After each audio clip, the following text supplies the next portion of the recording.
Vamos lá, galera. Nós vamos trabalhar agora a filosofia e a arte na contemporaneidade, tá? Apostila de vocês 19, né? Página 227. Observem aí o seguinte: o movimento contemporâneo, tá? O que vai acontecer durante o movimento contemporâneo vai ser algo contra todas aquelas ideias iluministas de valorizar a razão, tá? É isso que nós vamos ver na filosofia e arte no período da contemporaneidade. E aí eu separei aqui esses parágrafos para vocês, eu vou ler esse daqui para a gente já ter uma noção. Ó. Em meio a essa movimentação contrária aos princípios das luzes, ou seja, contrária ao iluminismo, emergiu o romantismo. Este se alimentava do valor iluminista dado ao indivíduo, mas questionava o racionalismo e sua universalidade de leis, em nome das sensações particulares e do heroísmo trágico. O que eu quero mostrar para vocês aqui? Que o iluminismo, ele, ele defendia, né, a razão, conforme eu já expliquei para vocês, né, a capacidade do ser humano de raciocinar, e além disso, ele queria criar padrões e regras para todos os seres humanos, dizendo que eles eram dessa maneira. O romantismo ele vem para romper com isso, tá? Ele vem como uma tendência para mostrar que o ser humano não é só razão, o ser humano não é só capacidade de raciocinar, tá? Isso já começa lá no século XIX, né? E, e no decorrer do século XIX isso vai se aprofundando. Ou seja, ainda nós não chegamos no período contemporâneo, que é no final do século XIX. Ou seja, o romantismo ele surge antes de nós entrarmos na contemporaneidade. Tá? E um dos lemas que o romantismo defende, né, é a ideia, é apresentar ao mundo, no caso dos ingleses, visões particulares acerca das fantasias míticas e das histórias humanas. Então ele vai valorizar muito essa questão particular das pessoas. Tá? Ele vai valorizar muito essa questão das fantasias que as pessoas têm, de criar e fazer a sua própria visão que ela tem do mundo, ok? Uma visão particular. E não necessariamente representar o mundo como ele é, mas é como ela enxerga o mundo, beleza? Então, nós já vemos aí algo extremamente diferente do que foi o iluminismo, tá? A arte neoclássica. Aqui é uma pintura, tá? Do período romântico, um incêndio no parlamento. Observe a indefinição produzida pela pintura. É como se a visão fosse turvada pela sensação do espetáculo na queima do parlamento inglês. Não há objetividade, mas o objetivo, incêndio no parlamento, é representado em conformidade com a sensação do artista. Para Baudelaire, o romantismo não se encontrava no tema ou na verdade objetiva, mas sim no modo de sentir. Então, o que eu quero mostrar para vocês, o romantismo ele vai de acordo com como cada pessoa sente, tá? Ele é diferente daquele lance do neoclassicismo de representar as coisas matematicamente, na sua exatidão, na sua forma perfeita. Então, ele é um movimento contrário, tá? Então ele é um movimento que surge lá no século XIX, tá? Então ele vai ficar, como eu posso dizer, ele vai ser uma divisão dos artistas. De um lado nós vamos ter aqueles que ainda mantêm o padrão clássico, tá? Do iluminismo, e, e do outro nós temos agora o romantismo, tá? E uma das linhas do romantismo, tá? Uma das linhas que vai ser criada dentro desse movimento romântico é o impressionismo, tá? Conforme vocês podem ver aqui. O que é o impressionismo? O impressionismo ele é o questionamento que reside no debate em torno da importância da luminosidade para a construção da imagem. Ou seja, tudo vai depender, na hora que eu estiver pintando algo, da luminosidade. É a luminosidade que vai dizer como vai ser aquela obra de arte. E não necessariamente eu tentar representar ela perfeita, mas é a luminosidade que vai me dar um sentido para ela. Então fica assim, ó. Nesse sentido, não existe uma forma exata ou correta. Em termos acadêmicos, para a representação pictórica, afinal, tudo vai depender da luz incidente sobre o que se deseja representar. Então vamos lá? Quando eu for pintar algo, a luz que tiver sobre a minha tela vai influenciar na hora que eu pintar aquele objeto. É um dos exemplos do que é uma tendência do romantismo, que foi o impressionismo. Outra coisa importante é que quem ainda mantinha as pinturas de maneira clássica era quem estava nas universidades, tá? Os românticos, tá? Da linha impressionista e mais abaixo que nós vamos ver o expressionismo, eles não estavam dentro de universidades, ok? Aqui é um exemplo de obra impressionista, tá? Claude Monet, eu grifei aqui para vocês, deem uma lida. Outra tendência, né, inspirada no impressionismo, isso já é no século XX, tá? No final do século XIX para o XX, é o expressionismo. Qual é a diferença dele para o impressionismo? Bom, o expressionismo é a noção de que a obra de arte exprimia os sentimentos, o estado de espírito do artista. A ideia era romper com uma noção de exterioridade, de compromisso do artista em representar o mundo. Ou seja, eu não preciso representar o mundo como ele é. Não necessariamente. Eu vou representar o mundo de acordo com os meus sentimentos, de acordo com como eu vejo e sinto ele, ok? Então isso é o expressionismo, é a sua maneira de fazer arte, ok? Mais adiante nós temos uma obra do expressionismo, o Quarto em Áreas, de Van Gogh, conforme vocês podem ver aqui, tá? Van Gogh pintou essa obra, né? E ele depositava ali os seus sentimentos. É, um dos pensamentos que vai influenciar a obra expressionista, né, é o pensador Freud. Tá? Freud, eu já comentei com vocês, ele é aquele cara que estuda não só as questões conscientes, mas o inconsciente, aquilo que a nossa mente faz para bloquear determinadas coisas que nós já vivemos. Tá? E nesse inconsciente que o artista também pode depositar os seus desejos, aquilo que está obscuro na mente dele. Tá? Então, conforme vocês podem ver aí, ó, sem Freud, não teria havido nenhuma revolução expressionista. De fato, foi graças a Freud que 1000 olhos se abriram sobre as paredes da mente, encarando a realidade, tendo essas paredes na frente e atrás de si. O expressionismo encontrou algo para cravar os dentes. Ou seja, o pensamento de Freud, né, a psicanálise de Freud, foi um expoente muito importante para a pintura expressionista. Tá? Na filosofia, nós vamos ter aí três autores extremamente importantes que já estão no final do século XIX para o XX, e eles vão fazer críticas enormes à filosofia iluminista, ao pensamento iluminista. Até são eles, o Soren Kierkegaard, o Arthur Schopenhauer e o Friedrich Nietzsche. Os três, o que eles têm em comum? Eles vão dizer que o ser humano não é só razão, que a razão ela, ela não é o ser humano na sua totalidade. O ser humano tem outras coisas além da razão, tem outros elementos além da razão. E isso pode ser expressado na obra de arte. Ok?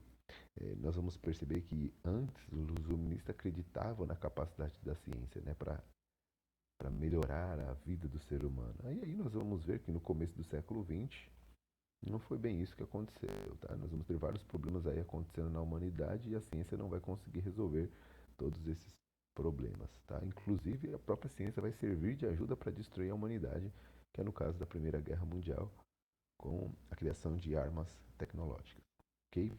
Em meio à subjetividade que subsiste, ao concreto de uma realidade de indeterminações e contradições, encontrava-se a existência que não poderia ser reduzida à razão ou a alguma finalidade ou função pré-definidas. O filósofo Arthur Schopenhauer manifestou-se contra a ideia de elevação da vida à pura racionalidade. Para Schopenhauer, a nossa vida não é só razão. Para Schopenhauer, a nossa vida não é só desenvolver maneiras de produzir bens e por aí vai para a nossa vida, tá? Para eles nós somos muito mais do que isso. Nós temos algo antes da razão. Para o Schopenhauer, nós temos a vontade. É a nossa vontade que vai direcionar a razão. Então, quando eu quero entender algo, quando eu quero ver algo, primeiro eu tenho a vontade de enxergar aquele algo daquela maneira. Basicamente isso. Então, a vontade vem primeiro para Schopenhauer. Aqui tem mais alguns trechos da filosofia de Schopenhauer, tá?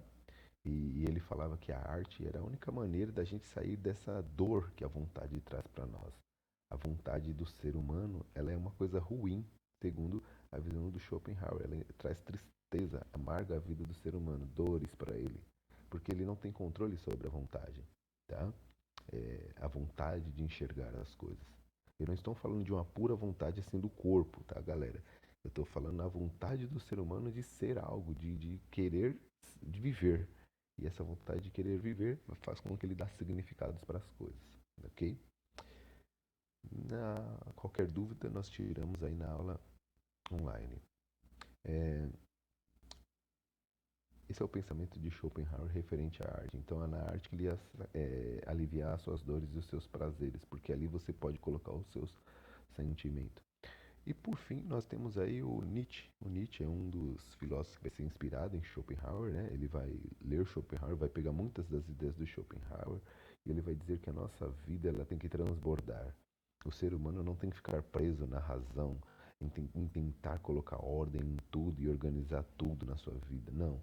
A nossa vida ela também tem as questões é, é, de excessos, de bebedeiras, de prazeres, tá? E esses prazeres eles não podem ser totalmente controlados, porque o ser humano acaba sufocando a vida, tá? Então, esse é um pensamento do Friedrich Nietzsche e ele também vai valorizar muito a arte, muito mesmo, tá? Vamos ver aqui o que ele fala, ó. Por fim, Friedrich Nietzsche, influenciado pelo pensamento de Schopenhauer, produziu uma filosofia ímpar, assentada na ideia da retomada da vida como uma explosão de vitalidade, como um jorro fértil lançado contra os padrões considerados legítimos pela sociedade. Então, o que eram os padrões legítimos pela sociedade daquela época? Era a questão da ciência, da razão, inclusive até a religião cristã da época, que colocava padrões para nós sobrevivermos naquele período, né?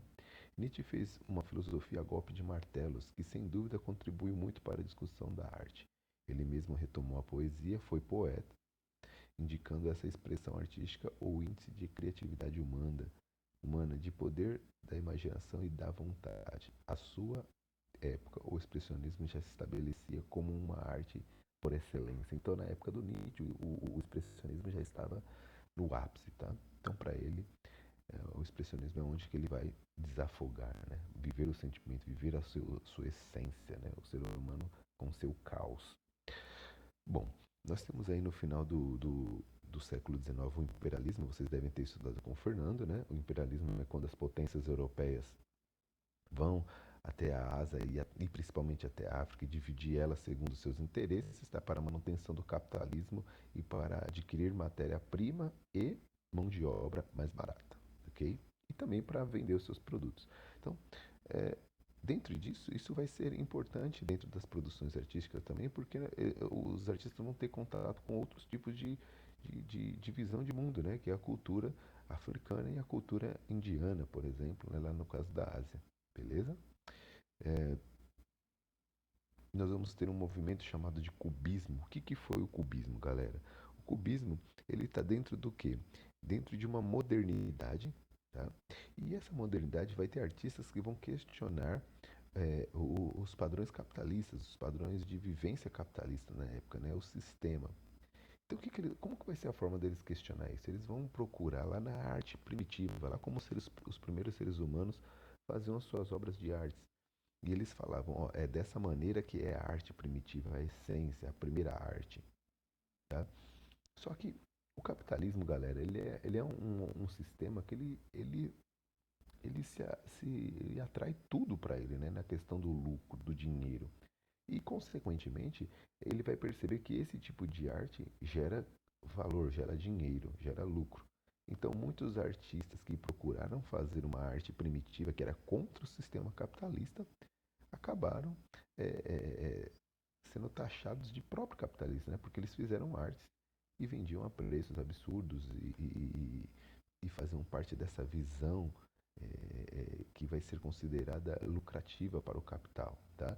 E um desses movimentos é o cubismo. Nós vamos ter aí o Gauguin e o Picasso, vão ser pintores, vão ser artistas que promoviam esse tipo de arte, né? Só que eles fizeram arte valorizando a modernidade, tá? Dando essa ideia de que o sistema estava correto e de acordo com os padrões que eles viviam, tá? Aqui nós temos um exemplo do cubismo, deem uma olhada. feia aqui para vocês. Né? E por fim nós temos aí a Primeira Guerra Mundial, né? Que consequentemente aí nós vamos ter um filósofo e o surgimento de duas linhas de pensamento, tá? Os Dada e os surrealistas, tá? No caso dos Dada, eles pegam essa frase que eu acho muito importante, ó, o sentido das coisas é que elas não têm sentido. Já estavam em total desespero, né? São visões aonde não havia mais sentido para as coisas, né?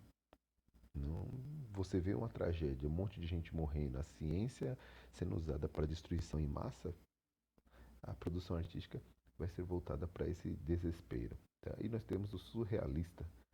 O exemplo que a apostila está aqui para nós é o André Breton, que diz o seguinte, ó, ancorados na psicanálise, ou seja, do Freud, apontavam outros níveis tão importantes quanto os da consciência para a compreensão do ser humano de forma integral. Então o ser humano não é só a razão, ele é o inconsciente também, aquilo que está guardado dentro dele, que não se manifesta só em determinados momentos. Ok? É, nós temos aí a arte e a indústria cultural, no último tema, tá? No tópico D. E esse tema a gente já trabalhou, né? Que é a escola de Frankfurt, é quando a arte começa a se tornar mercadoria por excelência, né? Quando eu uso a música, o cinema, o teatro e tantas outras coisas e faço uma produção não mais, como eu falo, específica, mas eu faço uma produção em massa, porque a indústria é isso, né? Eu produzo bastante para ser consumido. E é exatamente isso que vai acontecer com as obras de artes, tá? Em todos os níveis que os filósofos da escola de Frankfurt vão criticar também, ok? É quando eu pego e transformo a arte em algo massificado para a população e, agrego lucro com isso, ok? Bom, galera, e no final aqui, né, ele fala que hoje a arte já está voltada para a questão virtual, e nós sabemos muito bem que é o espaço da internet e por aí vai. Beleza? Galera, espero que vocês tenham gostado. Qualquer dúvida nós tiramos aí na segunda-feira e nós fazemos mais uma revisão aí sobre o tema. Beleza? Abraço, bons estudos e até a próxima.